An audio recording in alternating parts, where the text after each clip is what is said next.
Saudara-saudara, kita telah membahas landasan teologi dari konsep dilahirkan kembali sebagaimana yang dicatat dalam Yohanes pasal 3 ayat 1 sampai ayat yang ke-15. Pada kesempatan ini kita akan membahas karakteristik dari lahir kembali. Kita tahu bahwa pembenaran adalah awal dari kelahiran kembali. Sebagaimana telah disinggung dalam bagian awal dari pembahasan kita, bahwa lahir kembali bukanlah proses menuju reinkarnasi, namun merupakan karya Allah yang darinya kita mendapat hidup yang kekal, lalu mengalami pembaruan hidup dan memiliki konsep diri yang benar sebagai warga kerajaan Allah yang masih hidup di dunia ini. Lahir kembali di dalam Kristus tidak bisa dipisahkan sebagai keyakinan iman Kristen. Semua keyakinan yang ada di dunia ini memiliki tujuan yang sejajar, yaitu membimbing orang untuk memiliki hidup yang kekal. Hal yang berbeda dari keyakinan Kristen dengan keyakinan yang lain adalah pada persoalan pokoknya. Pada sistem kepercayaan yang lain, yang menjadi persoalan pokok adalah untuk mencari tahu arti hidup yang kekal dan bagaimana hal yang kekal itu dicapai. Sedangkan dalam keyakinan Kristen adalah mencari tahu hal apa yang harus dilakukan sebagai pengikut Kristus dan bagaimana menjalankan kehidupan yang kekal di dalam Kristus. Keyakinan Kristen didasari oleh iman kepada Yesus Kristus. Orang haruslah lebih dahulu percaya kepada Yesus sebagai Tuhan dan Juru Selamat pribadinya. Maka keyakinan Kristen ada di dalam diri orang tersebut. Keyakinan Kristen didasari oleh iman kepada Yesus Kristus. Keyakinan Kristen adalah ungkapan refleksi teologis seseorang yang menerima dan percaya kepada Yesus dengan menjalankan kehidupan yang layak. Percaya kepada Yesus adalah hal yang khas dari keyakinan Kristen. Sebagai pribadi yang konkret, Yesus memiliki suatu daya tarik yang tidak ditemukan dalam suatu gagasan atau suatu sistem keyakinan yang lain. Orang mau menerima Yesus bukan hanya tertarik pada ajarannya saja, melainkan juga pada pribadi konkret dari Yesus Kristus. Pribadi Yesus dikenal sebagai pribadi yang penuh kasih, murah hati, panjang sabar, dan bahkan menyerahkan nyawanya bagi penebusan dosa untuk keselamatan seluruh umat manusia. Pertanyaan yang sering kali muncul adalah, kapan kelahiran baru itu terjadi? Banyak pendapat yang muncul sebagai jawaban atas pertanyaan ini. Ada yang berpendapat bahwa seseorang menerima kelahiran kembali saat seseorang menerima baptisan air. Ada yang berpendapat saat mengalami manifestasi roh. Ada pula yang berpendapat saat ada tantangan dalam sebuah kebaktian kebangunan rohani. Yang lain lagi mengatakan saat mengalami mimpi melihat sosok Tuhan yang bersinar dan berbagai pengalaman kerohanian lainnya. Menurut saya, tidak ada seorang pun yang tahu, sebab merupakan sebuah proses yang berlangsung secara misterius di hadapan Allah. Namun fakta bahwa proses kelahiran kembali telah terjadi dalam diri seseorang bisa dilihat dalam praktek hidup sehari-hari. Saudara-saudara, kelahiran kembali berarti suatu keadaan di mana kehidupan rohani dan karakter seseorang sudah berubah dan tidak sama lagi dengan kehidupan yang lama. Kelahiran kembali bukanlah sesuatu yang bisa kita ciptakan. Kelahiran kembali bukanlah sesuatu yang bisa kita agendakan, kita rekayasa. Kelahiran kembali bukan menerima atau memperoleh perasaan religius yang aneh.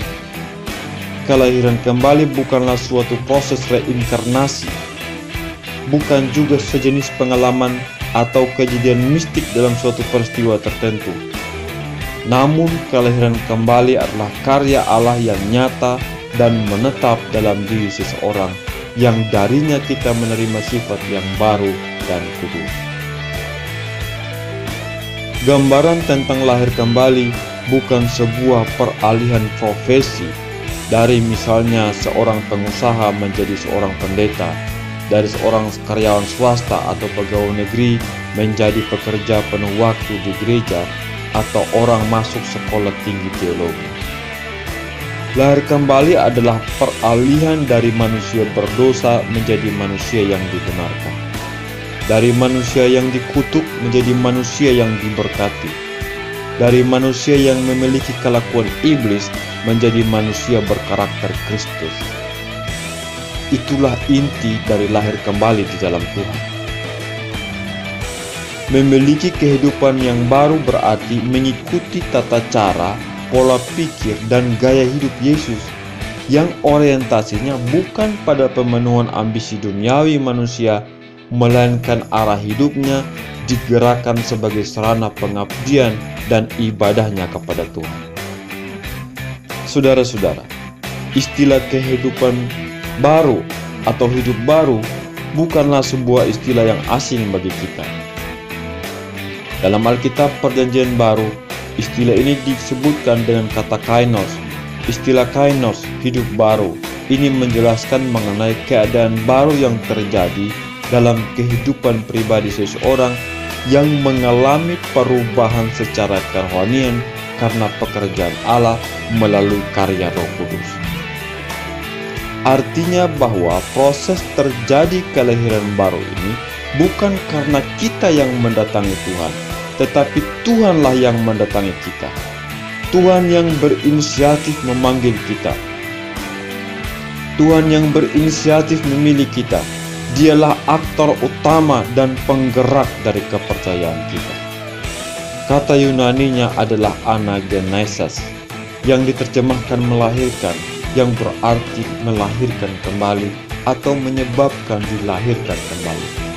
Kata ini berarti bahwa Allah menyebabkan kita dilahirkan kembali atas pertolongan kebangkitan Kristus dari antara orang mati.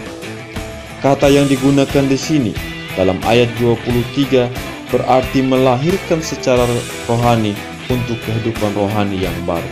Ini adalah kelahiran kembali yang mengacu pada Yohanes pasal 3 ayat 3. Dalam 1 Petrus pasal 1 ayat 3 dijelaskan bahwa kelahiran kembali adalah suatu peristiwa yang agung. Terpujilah Allah dan Bapa Tuhan kita Yesus Kristus, yang karena rahmat-Nya yang besar telah melahirkan kita kembali oleh kebangkitan Yesus Kristus dari antara orang mati kepada suatu hidup yang penuh pengharapan. Peristiwa kelahiran kembali tidak disebabkan oleh suatu keputusan yang kita buat. Ini bukan disebabkan oleh permintaan atau kehendak kita sendiri.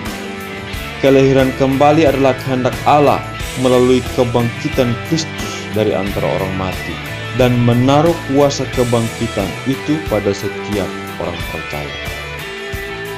Saudara-saudara, sebagai orang yang telah diselamatkan, kita mempercayai kebenaran yang mengatakan bahwa Yesus Kristus adalah juru selamat manusia. Ia meninggalkan surga lalu datang ke dunia. Dia dilahirkan melalui seorang perawan. Firman Tuhan mengatakan, anak yang akan dilahirkan itu akan disebut kudus, anak Allah. Lukas pasal 4 ayat 35. Ia hidup tanpa dosa. Dia telah dicobai, hanya tidak berbuat dosa. Ibrani 4 ayat 15. Ia disalibkan dan dibuat menjadi dosa karena kita, supaya dalam Dia kita dibenarkan oleh Allah.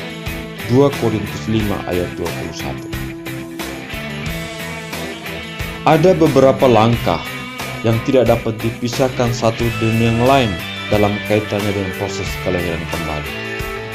Yang pertama ialah seseorang harus terlebih dahulu mendengar akan kebenaran firman Tuhan sebagaimana yang tertulis dalam Alkitab. Hal yang tidak bisa dibantah adalah Alkitab merupakan buku yang berisi janji-janji Allah dan panduan hukum-hukum Allah. Ketika kebenaran diberitakan, maka firman yang penuh kuasa itu akan bekerja dalam hati manusia, lalu memberikan kesadaran baru mengenai diri orang tersebut sebagai orang berdosa di hadapan Allah. Seseorang perlu mengaku bahwa ia adalah orang berdosa, lalu ia masuk pada langkah berikutnya, yaitu pertobatan. Jika seseorang telah bertobat, maka pandangan dan sikap hatinya terhadap dosa akan berubah secara total.